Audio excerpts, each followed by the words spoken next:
So it's starting to get cold out, and not only do we have to make sure we're bundled up, but also our little four-legged friends here. So Melissa Galloway with PetSmart is joining us to talk more about how we can get these little pups ready for the winter.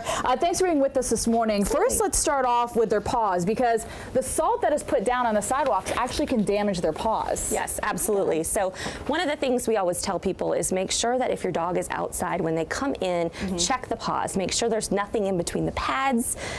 Clean them out, dry them off, and you'll have a lot more success in the winter. What about de-icers? De-icers are actually very, very poisonous to pets. Okay. They also irritate the paws.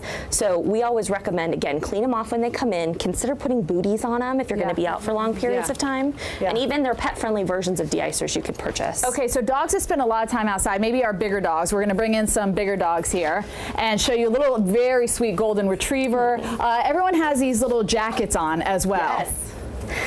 So pet fashion is actually starting to rival the human world. We're putting a lot new technologies into our apparel for cold weather.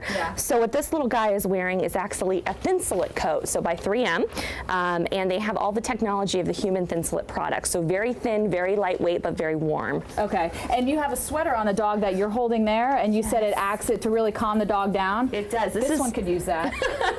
This is the Thunder sweater. So yes, they compare it to swaddling a baby, and it basically, that little bit of pressure calms them down, and now we have them in sweaters and coats. Okay, what about older dogs? Is this one of our older dogs? This is actually a puppy, but yes, older dogs in cold weather can be a little bit of a challenge. Their joints get really, really sore.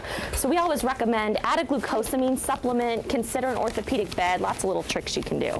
Very nice. We have a little puppy though. You got to be, I'm guessing just like babies, you have to be careful with the little puppies as well. Yes, absolutely. Especially the ones like this that don't have a ton of body fat. They can get so cold so fast. So just make sure you keep them warm and snuggled. So all of our friends here are for adoption. Let me get the information here straight. The 11th Hour Rescue and the Mayor's Alliance of New York City. We're going to post the information on our Facebook page. Of course, now the interview's over and the dog calms down. Typical, right?